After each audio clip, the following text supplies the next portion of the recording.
पल में कमाई है।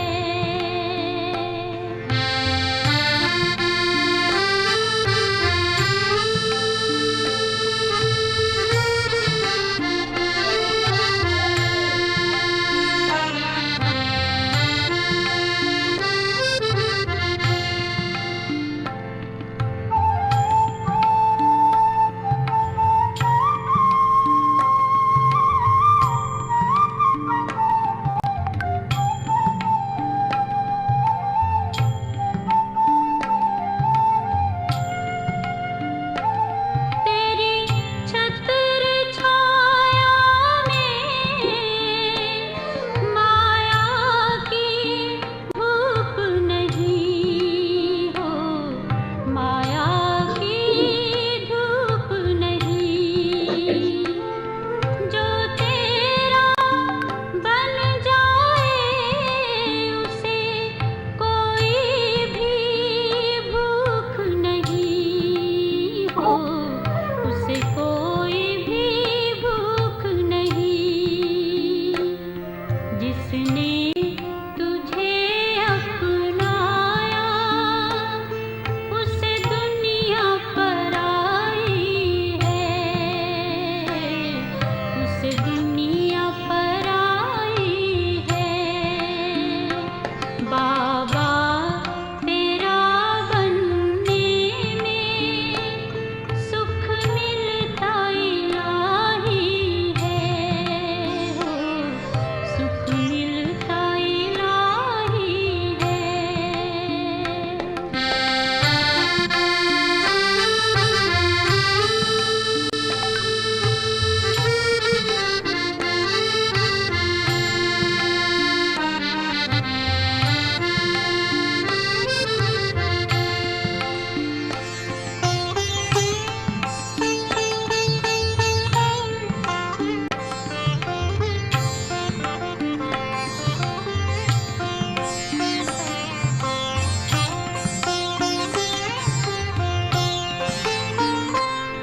तेरा निश्चय है जिसको उसे कोई भी सोच नहीं हो, उसे कोई भी सोच नहीं।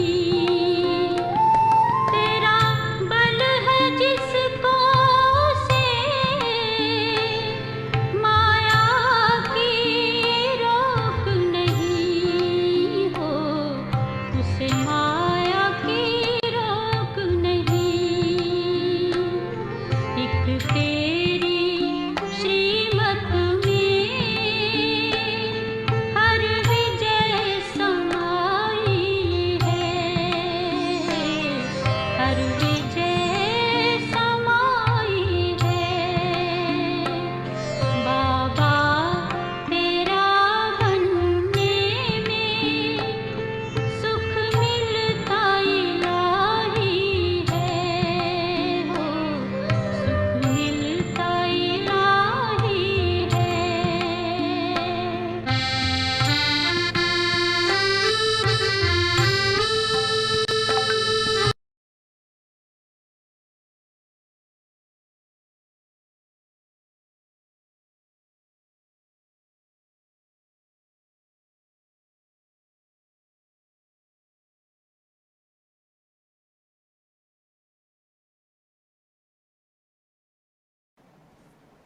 ओम शांति। तो आज नए सीज़न की फर्स्ट मुरली से शुरू करेंगे। तो शिखा बहन आप शुरू कर सकते हैं।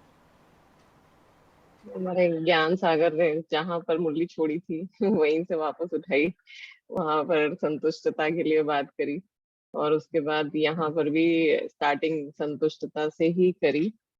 तो बहुत सारी बातें आज फिर बाबा ने इस मुरली में हमें बताई हैं।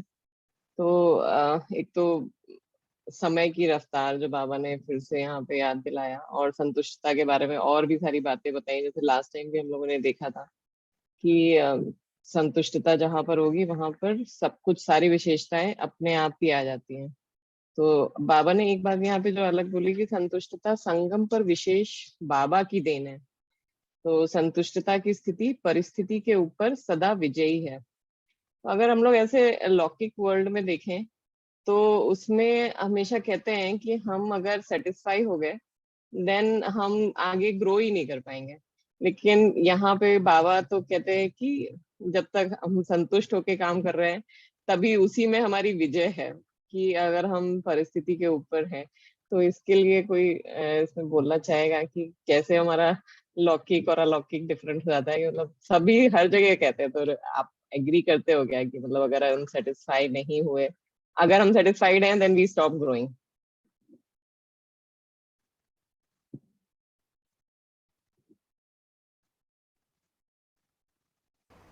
वैसे ये बहुत ही अजीब पैराडॉक्स है। अगर हम ये पूछें कि हम कैसा फील करना चाहते हैं, हम कैसी एनर्जी चाहते हैं इस मोमेंट में, क्या इस मोमेंट में मैं सेटिस्फाइड होना चाहता हूँ या डिससेटिस्फाइड? तो हम सभी चाहेंगे कि हम सेटिस्फाइड हों, लेकिन हम कह रहे हैं कि हमारी प्रोग्रेस तभी होगी जब हम डिससेटिस्फाइड होंगे। तो फिर ये तो पैराडॉक्स हो गया, हमें एक तो चूज़ करना पड़ेगा, और जो हम चाह रहे हैं तो उसी एनर्जी से ही वो हम अचीव कर सकते हैं, उसकी अपोजिट एनर्जी से तो हम कर नहीं सकते। तो बट ऐसे क्यों कहा जाता है लौकिक वर्ल्ड में कि अगर हम स्टॉप कर जाते हैं ग्रो करना, उसमें क्या साइकोलॉजी जाती है? ये इसलिए हो सकता है क्योंकि हम सबको इंडिविजुअली अपनी अपनी सक्सेस को डिफ़ाइन करना पड़ेगा कि हमारे लिए सक्सेस क्या है।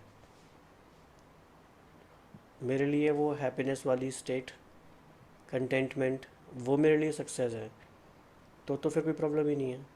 लेकिन अगर मेरे लिए more and more never ending एक रेस है, तो वो एक डेफिनेशन अलग है, फिर वो उनकी चॉइस है कि वो क्या करना चाहते हैं।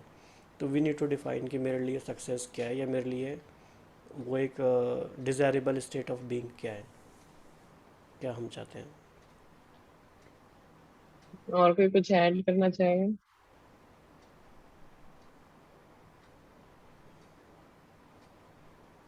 ओम शांति। जैसे आपने संतुष्टता असंतुष्टता की बात कही, तो बाबा जैसे वैरायटी हमें कहता है कि स्वयं में भी संतुष्टता हो, बाबा में भी, और सेवा में भी, परिवार में भी। तो बाबा में तो असंतुष्टता की कोई बात ही नहीं है। और जहां तक बात आती है परिवार और सेवा की, तो उस समय बाबा हमें कहता है कि आपको संतुष्ट रहना ही है, क्योंकि अगर आप संतुष्ट नहीं रहेंगे तो कहीं ना कहीं, जैसे कहा ना, व्यर्थ चलेगा आपका, डिस्टरबेंस आपके अंदर होंगे तो आप वैसे ही ग्रो नहीं कर पाएंगे। लेकिन जहां बात स्वयं की आती है, पुरुषार्थ की, तो इसको हम दो तरह से देख सकते हैं। जैसे कि आपने कहा कि अगर हम संतुष्ट हो जाएंगे तो हम ग्रो नहीं कर पाएंगे। अगर मैं अपने पुरुषार्थ से संतुष्ट हो गई कि हाँ मैं सेटिस्फाइड हूँ, मैं जितना कर रही हूँ इनफ है, आई डोंट थिंक कि मुझे और कुछ करने की जरूरत है, तो डेफिनेटली मैं ग्रो नहीं कर पाऊंगी। लेकिन संतुष्टता नहीं होगी तो मैं दिल शिकस्त भी हो जाऊंगी। ये एक दिल शिकस्त की फीलिंग आएगी, मुझे कहीं ना कहीं गिल्ट रहेगा। तो यहाँ पे हम इस तरह से देख सकते हैं कि हमें संतुष्टता इस बात से हो कि मैं जितना भी कर पा रही हूँ, मैं अपना बेस्ट कर पा रही हूँ, लेकिन मुझे इससे भी और ज्यादा बेस्ट अपना देना है। वो गोल मुझे सामने दिखाई भी देता रहे कि better and better, I have to improve day by day. तो कहीं ना कहीं ये पैराडॉक्स भी है, लेकिन कहीं ना कहीं ये स्वयं के लिए अप्लाई है, बट बाकी सब में तो आप कहीं भी असंतुष्ट होंगे तो definitely you will get disturb and आप वैसे भी ग्रो नहीं कर सकते हैं। हम शांति। अगर हम इसको, जैसे हमारे इस डिस्कशन का पर्पस वैसे भी यही है कि बाबा की बातों को कैसे हम डिफरेंट डिफरेंट पर्सपेक्टिव से समझ सकते हैं। अगर हम इसमें एक नया टर्म यूज़ करें, डायनामिक इक्विलिब्रियम, तो हम समझ सकते हैं इसमें क्या हुआ कि इक्विलिब्रियम है मतलब वो कंटेंटमेंट की स्टेट बनी हुई है लगातार, जैसे हिंदी में हम कह सकते हैं साम्य अवस्था या सम अवस्था। लेकिन डायनेमिक है मतलब कि वो प्रोग्रेसिव भी है, वो प्रोग्रेस भी हो रही है लगातार, वो सिर्फ इक्विलिब्रियम नहीं है। तो अगर हम ये कहें कि हम डायनेमिक इक्विलिब्रियम में हैं, यानी अभी भी संतुष्ट हैं और आगे भी बढ़ रहे हैं, तो जो हमारा पैराडॉक्स है वो रिजॉल्व हो सकता है।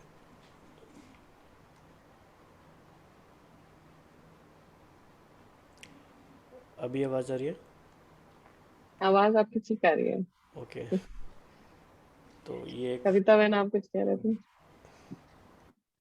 हाँ जी, मैं इसमें एक बात ये शेयर कर रही थी, जैसे बाबा को मालूम है कि हर बच्चा नंबरवार है, लेकिन फिर भी बाबा सबको बराबर पुरुषार्थ करवाते हैं, किसी को कम या किसी को ज़्यादा नहीं कराते। और बाबा कहते हैं कि अगर अभी पुरुषार्थ नहीं किया, अगर अभी सारी प्राप्तियाँ नहीं की या अभी अलबेलेपन में आए, तो हो सकता है कि अंत में पश्चाताप की घड़ियाँ ऐसी हों, जो बाबा बड़ा ही एक कड़ा शब्द यूज़ करते हैं कि खून के आँसू भी रो सकते हैं। तो तब मैं सोचती थी कि हमें पश्चाताप किस बात का होगा? जब हम अलबेलापन करेंगे, पश्चाताप तो तब होगा ना। तो पूरे दिन का रूटीन भी जब चेक करते हैं रात को सोने से पहले, तो अगर हम अपना बेस्ट हमेशा करते जा रहे हैं और तब भी अगर हमें ऐसा कुछ प्राप्त नहीं हुआ है या ऐसी कोई विशेष स्थिति कह लो बहुत ऊँची वाली अगर नहीं भी बनी है, तो भी एक सैटिस्फैक्शन ये रहती है कि मैंने अपना बेस्ट किया जो मैं कर सकती थी। तो एटलीस्ट वो पश्चाताप वाली फीलिंग कभी नहीं आएगी। क्योंकि मैं तो जो कर सकती थी वो मैंने पूरा किया ना, उसके बाद जो मेरे हाथ में नहीं था वो मैं क्या करूँ? तो मुझे ये चीज़ बहुत हेल्प करती है। हमें वहीं पे परेशानी होती है, दुःख होता है कि अरे! मैंने ये क्यों नहीं किया? मुझे ये टाइम ऐसे यूज़ करना चाहिए था। मैंने वो वेस्ट क्यों किया? मैंने ठीक से पढ़ा क्यों नहीं? पर अगर हम डेली अपना बेस्ट कर रहे हैं ना, तो हमें फिर ये फीलिंग नहीं आएगी। डिसकंटेंटमेंट एक बेचैनी की स्थिति होती है कि कितना भी पालो फिर भी चैन नहीं है। लेकिन ये जो हमारी स्पिरिचुअल प्रोग्रेस है ना, इसमें हमें हमेशा एक चैन, एक सुकून की स्थिति बनी रहती है और साथ में हम प्रोग्रेस करते रहते हैं क्योंकि हम डेली पढ़ रहे हैं, डेली सीख रहे हैं, डेली बाबा हमें नए-नए लक्ष्य भी दे रहे हैं।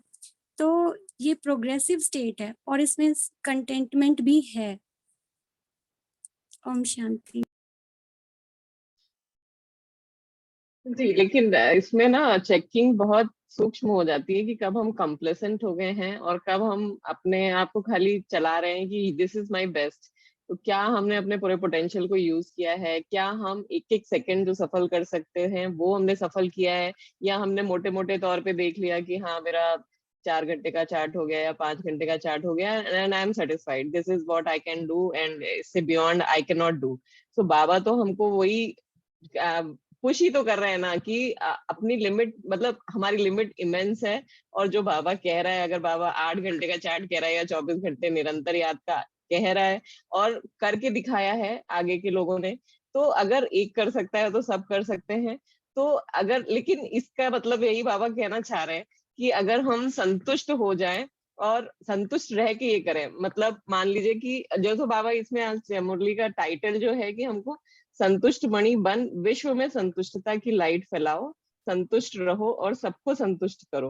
तो अगर हम जो आउटसाइड इन अप्रोच की बात करते हैं कि हम पहले खुद सेटिस्फाई हो लें और उसके बाद ये सेटिस्फाई होने के बाद हम अपना पुरुषार्थ करें, तो जो हमको आगे भी फैलानी है, संतुष्टता की लाइट फैलानी है, तो वो हम तभी कर पाएंगे जब हम खुद संतुष्ट होंगे। लेकिन हमारा जो स्पिरिचुअल एक डिससेटिस्फैक्शन की हमको अभी और करना है, बाबा तो कहते हैं लास्ट में हमारी ये स्टेज होनी चाहिए कि हमें पुरुषार्थ और करना था, ये भी हमारी इच्छा ना रह जाए कि हमारे कोई पुरुषार्थ में कमी रह गई। तो लेकिन वही आपने जो भी बात बोली कि हम अपने आप से हम अपना बेस्ट कर रहे हैं, बट वो क्या बेस्ट जो बाबा हमसे चाह रहे हैं वो बेस्ट है, और या हम अपनी मनमत लगा के कि हाँ यही मेरा बेस्ट है और this is what I can do. तो वो एक आई थिंक चेकिंग की पॉइंट हो सकती है, this is what I think. बाकी और अगर किसी को बोलना है। हमें एक और बात भी ध्यान रखनी चाहिए कि संगम युग पे हमारे संस्कार भी बन रहे हैं ना, तो किसी भी चीज में अटक के जो खुशी के संस्कार हैं, जो संतुष्टता के संस्कार हैं, हमें उनको नहीं खराब करना है। हर टाइम एक टेंशन लेके रखें, पुरुषार्थ का भी जिसे बाबा कहते हैं ना, अटेंशन की जगह उसका भी टेंशन ले लेते हैं। तो हम पुरुषार्थ करें, लेकिन जैसे बड़ी दीदी कहती थी ना कि खुशी वाला पुरुषार्थ हो, बहुत अच्छा लगे, हम पूरा दिन खुश रहें, ऐसा वाला पुरुषार्थ हो, क्योंकि बाबा की याद सुख देती है। तो मेरे संस्कार सारा दिन में कैसे बन रहे हैं, मुझे इस बात पे ज्यादा अटेंशन देना चाहिए। जैसे उन्होंने बोला था ना, बड़ी दीदी ने दादी जानकी को पुरुषार्थ पुरुषार्थ कह के कैसी शक्ल बना ली है, अगर करना है तो खुशी वाला करो। तो ये बात मेरे लिए बहुत ही मोटिवेटिंग रही और बहुत मैंने इस चीज को लाइफ में अप्लाई किया फिर।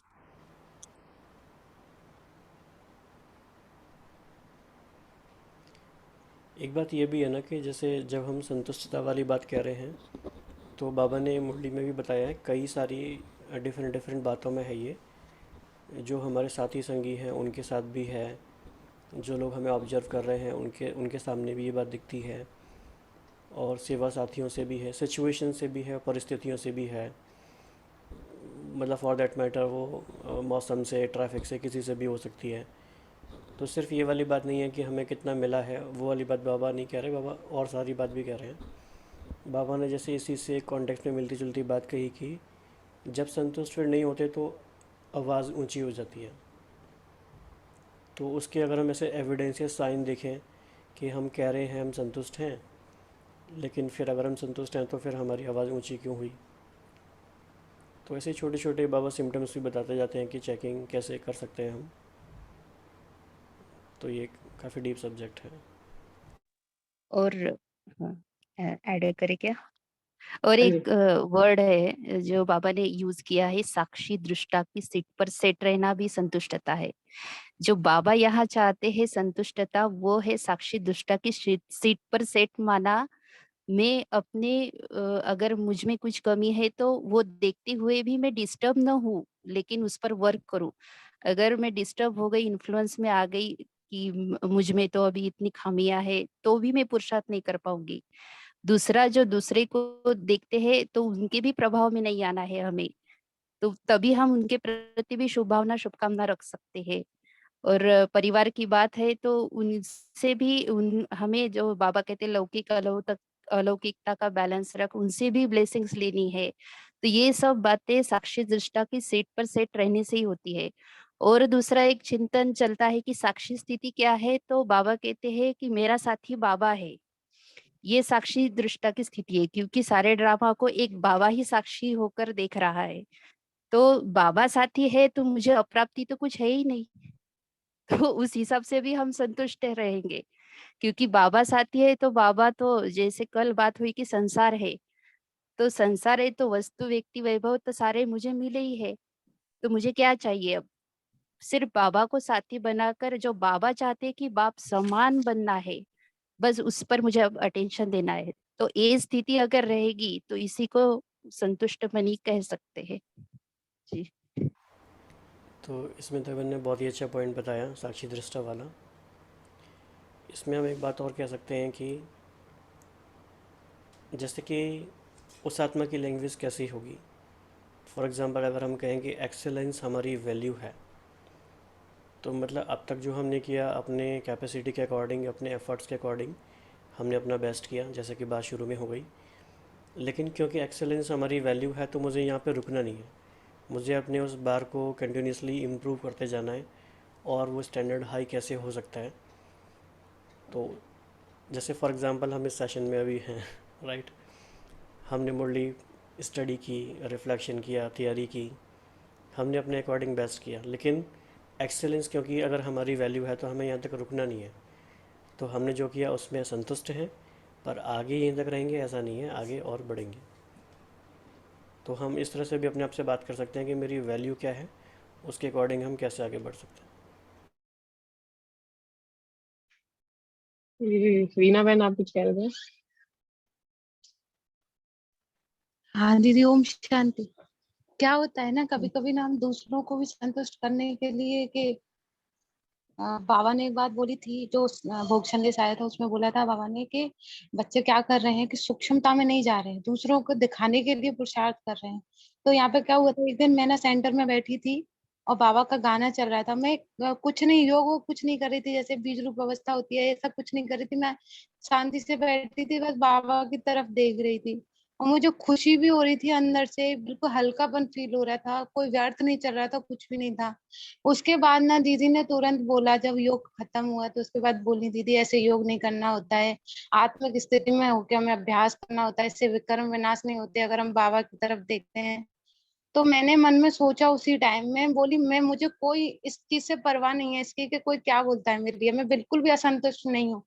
क्योंकि याद तो याद होती है, जरूरी नहीं है कि हम बीज रूप अवस्था में बैठ करके ही याद करें। अगर हम बाबा को याद कर रहे हैं और अच्छा कनेक्शन है, खुशी हो रही है, शक्ति की अनुभूति हो रही है, वो भी तो याद ही है ना। और नहीं इसके लिए मैंने बिल्कुल भी अपने को परेशान नहीं किया, और मैं ना परेशान भी नहीं करती हूँ। पहले मैं असंतुष्ट हो जाती थी कि दीदी बोलती है कि आत्मिक स्थिति का अभ्यास करो, और इसके चक्कर में हमारी जो हम दिमाग के लेवल पे बाबा को याद करने लग जाते हैं, माइंड के लेवल पे दिल से याद नहीं करते हैं। और जैसे बीज रूप अवस्था है तो वो तो बनेगी, माना ज्ञान का चिंतन करके बाबा से जब दिल का कनेक्शन होगा तो वो भी धीरे धीरे अवस्था बनेगी। एकदम से हम सोचने लग जाएंगे अब तो हम डायरेक्ट अब बीज रूप अवस्था पहुंच जाएंगे। ऐसा करने से भी हम असंतुष्ट हो जाते हैं। क्यों? क्योंकि हम दूसरों को भी दिखाना चाहते हैं कि हम ऐसे कर रहे हैं, हम इतने ऊंचे योगी बन गए हैं। मैं पहले हो जाती थी, पर अब मैंने ये डिसाइड किया कि नहीं, मैं जैसे भी है वैसे मुझे संतुष्टता मिल रही है, मुझे खुशी हो रही है, मेरे संस्कार में परिवर्तन आ रहा है, माना वही सच्ची याद है।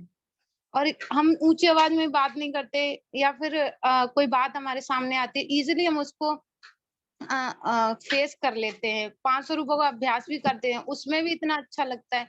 जरूरी थोड़ी है कि हम उसके लिए उसको छोड़ करके इजिली जो याद है इसको छोड़ कर बीज रूप अवस्था के लिए परेशान हो जाए, टेंशन ले जाए, असंतुष्ट हो जाए। तो ये चीज मुझे थोड़ा सा लगा, इसमें मुझे समझ में आया बाबा बोल रहे हैं संतुष्टता, माना संतुष्टता तो यही है, सच्ची याद यही है, खुशी हो रही है और संस्कार परिवर्तन हो रहे हैं, सबसे बड़ी बात ये है। हाँ जी, लेकिन संस्कार परिवर्तन का सर्टिफिकेट हमको सबसे भी लेना है, सिर्फ अपने आप से ही नहीं लेना है। बाबा कहते हैं कि बाबा ही सबसे सर्टिफिकेट लेंगे तो वो भी हमें अपना चेक करते रहना है। हाँ, वो चेक करती हूँ बिल्कुल, क्योंकि मैं ये खुद मेरे तुरंत संकल्प उठता है कि मैं ऐसा तो नहीं है कि खुद को ही मैं मियां मिट्ठू बना रही हूँ। मैं तुरंत उसको चेक भी करती हूँ कि कहीं निमित बहन बोल रही है माना राइट होगा। पर सबसे बड़ी बात ये होती है कि जहाँ खुशी है, जहाँ याद है, जहाँ व्यर्थ नहीं है, वही सच्ची याद है। और वहां अगर मेहनत करनी पड़ रही है, दिमाग चलाना पड़ रहा है, इससे तो अच्छा उसको छोड़ ही दो। हाँ जी। और किसी को शेयर करना है इसके बारे में? एक्चुअली इन्होंने, निधि बहन ने जो बोला है बहुत ही इम्पॉर्टेंट पॉइंट है ये। This is very very important point.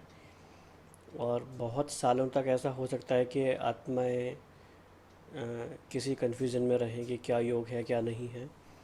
तो निधि बहन की बात से वैसे बिल्कुल एग्री हैं। उसमें एक क्लैरिफिकेशन ये हो सकता है कि हर एक आत्मा अपनी जर्नी में अलग अलग लेवल पर है, तो उसके लिए वो जो उस समय एक्सपीरियंस कर रही है वो बात राइट हो सकती है। जैसा कि बाबा ने भी कहा है अव्यक्त मुरली में कि जब गाड़ी को ब्रेक नहीं लगा सकते तो गाड़ी को मोड़ सकते हैं। हो सकता है कई बार गाड़ी की स्पीड इतनी फास्ट है यानी संकल्पों की कि अगर आप ब्रेक लगाएंगे तो एक्सीडेंट हो जाएगा, यानी कि जो निधि बनने का कि अच्छा एक्सपीरियंस नहीं होगा, वो उस समय वो नहीं करना चाहते। लेकिन वो गाड़ी मोड़ सकते हैं, यानी कि शुभ संकल्पों में जा सकते हैं, जो कि वो कर रहे हैं, जिससे कि उनको प्राप्ति भी हो रही है, खुशी भी हो रही है। तो बाबा की नज़र से या बाबा के ज्ञान के आधार पे अगर हम सभी की जर्नी को समझते हैं तो फिर हर एक की जर्नी समझ में आती है कि वो राइट है। क्योंकि वो आत्मा जो है उस समय एक्सेप्ट नहीं कर पा रही है ना बीज रूप अवस्था। अगर मैं दूसरों को संतुष्ट करूं कि भाई दीदी मेरी वाह वाह करेंगे, अरे वाह ये तो बीज रूप पे पहुंच गए, अच्छे योगी हैं। योग माना वो नहीं है। बाबा तो बोलते हैं मुझे तो बस दिल से याद करो। और बाबा ने अभी स्लोगन में भी एक में बोला था कि शक्तिशाली याद वो है जो एक पल किसी ने बोला हमें कुछ भी, और वो तुरंत वो हमारे माइंड से बिल्कुल निकल जाए वो बात, जैसे कि है ही नहीं। और इसी के चक्कर में मैंने पूरा 1 साल बर्बाद कर दिया दूसरों को संतुष्ट करने के लिए। मुझे अब समझ में आया, बोलते थे आत्मिक स्थिति, आत्मा आत्मा आत्मा के चक्कर में पूरा ही खराब हो गया। समझ में आया नहीं, बस एक दिल से बाबा को याद करो, सबसे अच्छी याद है। होना होगा उसी में विक्रम विनाश हो जाएंगे। और सूरज भाई जी तो ये भी बोलते हैं कि 500 रुपए का अभ्यास सबसे बेस्ट है। सम्मान करो, नहीं जाया जा रहा है तो अब उसको छोड़ दो। उसके पीछे जो अब का समय होता है ना, हम उसको बर्बाद कर देते पूरा।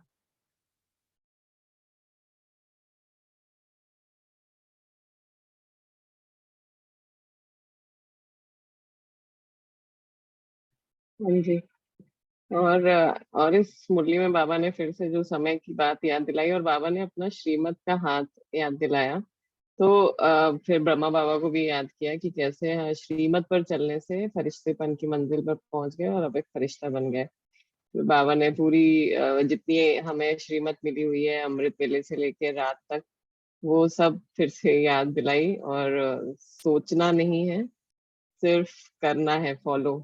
तो अभी एक इसमें कि जो बाबा ने बात बोली कि हम जो पांडवों से बात बाबा पांडवों के लिए बोला कि हर बार किया है। आज की साकार मुरली में भी ये था कि बाबा क्यों बार बार याद दिला रहे हैं कि हमने ये चीज इतनी बार करी है और हमको वो करना आसान हो जाता है। तो मतलब जैसे अभी ये 5 स्वरूप के भी हम लोग इसीलिए एक्सरसाइज करते रहते हैं कि हम वो अपने उन संस्कारों को कैच कर पाए जो उस समय के थे। और ये तो क्या ऐसा एक्सपीरियंस होता है, मतलब कि अगर हम ये 5 स्वरूप कर रहे हैं या हम ये बार बार रिमाइंड करा रहे हैं अपने आप को कि हम ही थे और हम ही बनेंगे, तो ये कितना प्रैक्टिकली फील हो पाता है कि वेदर ये जो बाबा कह रहे हैं वो हम फील कर पा रहे हैं या नहीं, कि हम ही थे और हम ही बनेंगे।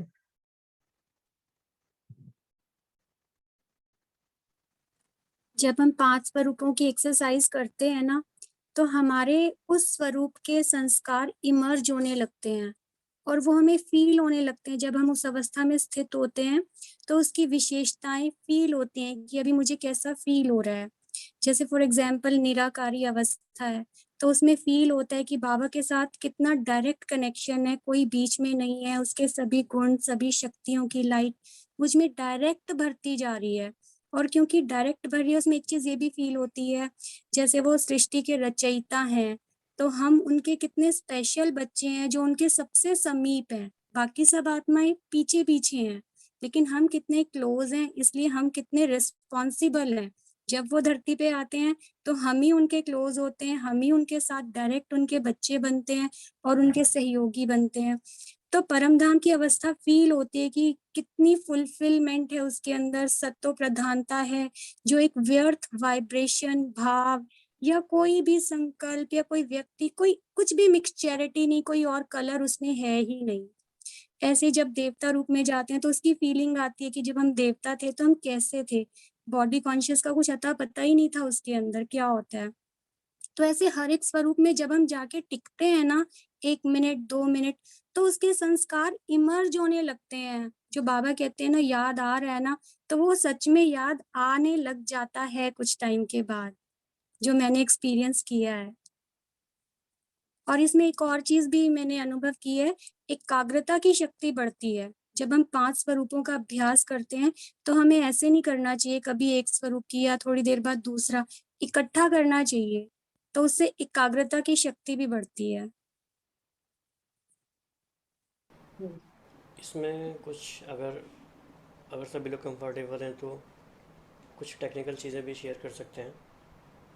सभी लोग समझ पा रहे हैं जो टेक्निकल टर्म यूज़ करते हैं कई बार, या आप चाहते हैं कि सिर्फ हम मुरली बेस्ड ही डिस्कशन करें? तो अगर कंफर्टेबल हैं कोई भाई बहन तो हम कर सकते हैं, ताकि हम एक लार्जर पर्सपेक्टिव में उन बातों को समझ पाएँ। तो are we okay with that? जी। जी। ओके। जैसे भारत में बहुत सारे सोशोलॉजिस्ट वगैरह ने स्टडी की है कि कैसे बिहेवियर चेंज होता है या संस्कार कैसे चेंज होते हैं। तो जो 5 स्वरूप की बात हो रही है, तो उन्होंने एक टर्म दिया है इसको नाम, एंटीसिपेटरी सोशलाइजेशन। इसका मीनिंग ये है कि कोई एक सोशल ग्रुप किसी और दूसरे सोशल ग्रुप में जाने के ख्याल से अपने बिहेवियर में पहले से ही उसके एंटीसिपेशन में चेंज लाने लगता है। मतलब कोई लोअर क्लास किसी हायर क्लास में जाना चाहती है, तो वो उनके जैसे तौर तरीके अपनाने लगते हैं सारे। अब बाबा हमें क्या कह रहे हैं कि अभी हम समझते हैं जैसे कि हम तो मनुष्य हैं और लास्ट जन्म में आके हम कैसे हो गए, हमारी तो मतलब मनुष्य सभी गिरी हुई हालत हो गई। लेकिन बाबा हमें बार बार याद दिलाते हैं तुम रॉयल कुल के हो, रॉयल क्लैन के हो। तो उस प्रोसेस में हम क्या कर रहे हैं, हम एंटीसिपेटरी सोशलाइजेशन कर रहे हैं। तो जब 5 स्वरूप का अभ्यास करते हैं तो हमें याद आता है, अच्छा हम तो ऐसे घर के हैं, ऐसे घराने के हैं, देवताओं का बोलना चालना कैसा होगा, उनका खाना पीना कैसे होगा। तो इसको एक और बात कही जाती है साइकोलॉजी में, आइडेंटिटी बेस्ड बिहेवियर मॉडिफिकेशन। और ये बेस्ट मेथड माना गया है अभी तक का।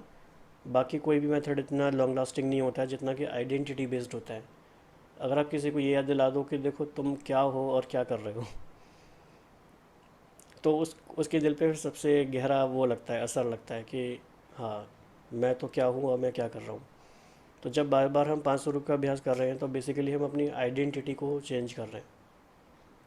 ऐसे और भी बहुत सारी बातें हो सकती हैं, लेकिन फ़िलहाल के लिए टाइम हमारे पास क्योंकि कम है, अभी हमें अमृत वेले वाला पॉइंट भी जी। लेना है। और उससे पहले कोई कुछ कहना चाहते हैं तो?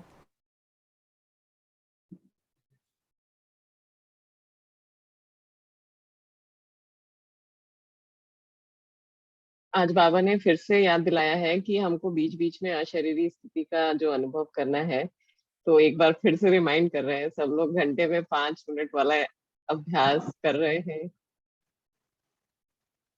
हाँ जी, सिद्धेश भाई आप कुछ कह रहे हैं?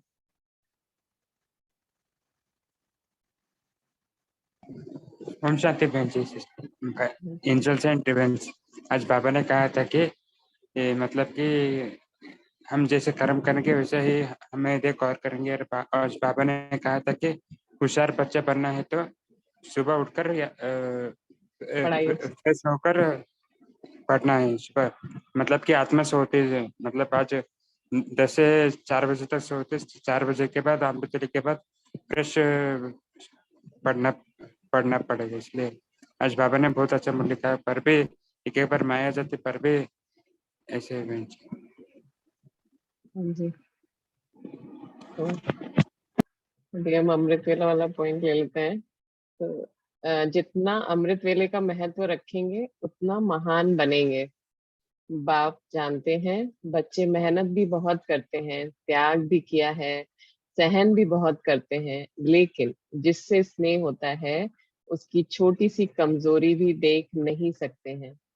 सदा श्रेष्ठ बनाने की शुभ भावना रहती है, इसलिए ये सब देखते सुनते हुए भी संपन्न बनाने के लिए इशारा दे रहे हैं।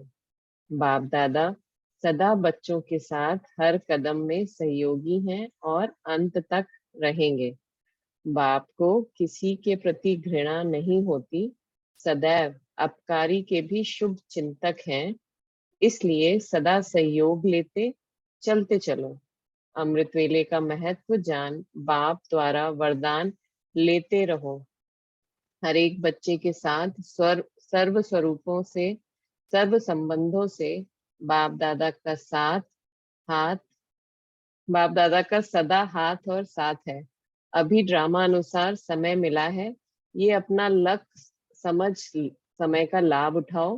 विनाश की घड़ी के कांटे आप हो, आपका संपन्न होना समय का संपन्न होना है, इसलिए सदा स्वचिंतक और स्वदर्शन चक्रधारी बनो।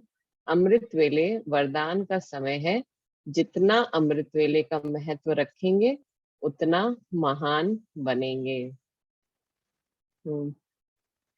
बाबा ने अमृत वेले के महत्व के लिए बता रहे हैं।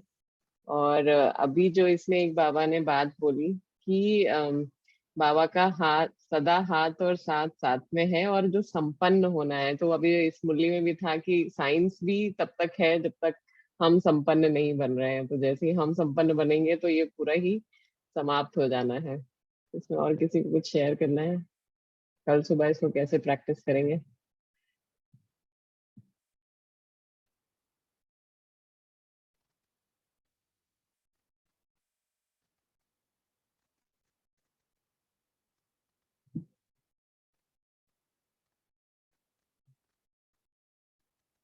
तो अमृत वेले का हम लोग महत्व सामने रखें अपना इमर्ज रूप में, उसको मर्ज नहीं होने दें।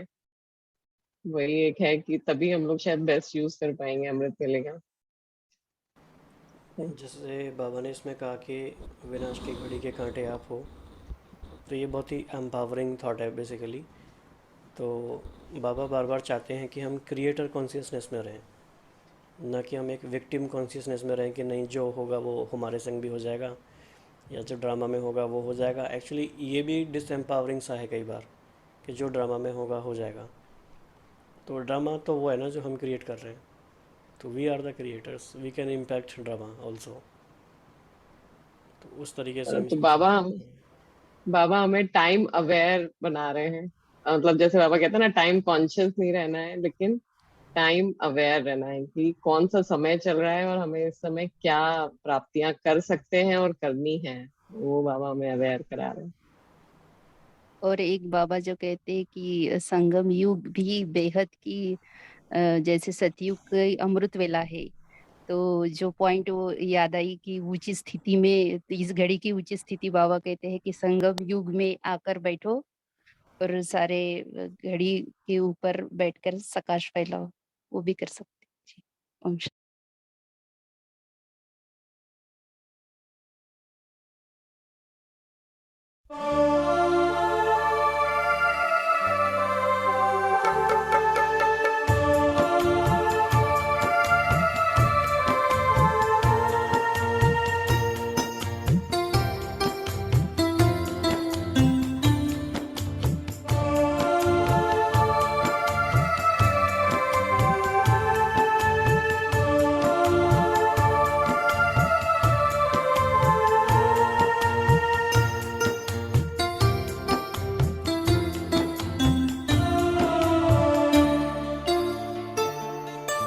भ्रिकुटी की कुटिया में बैठे ही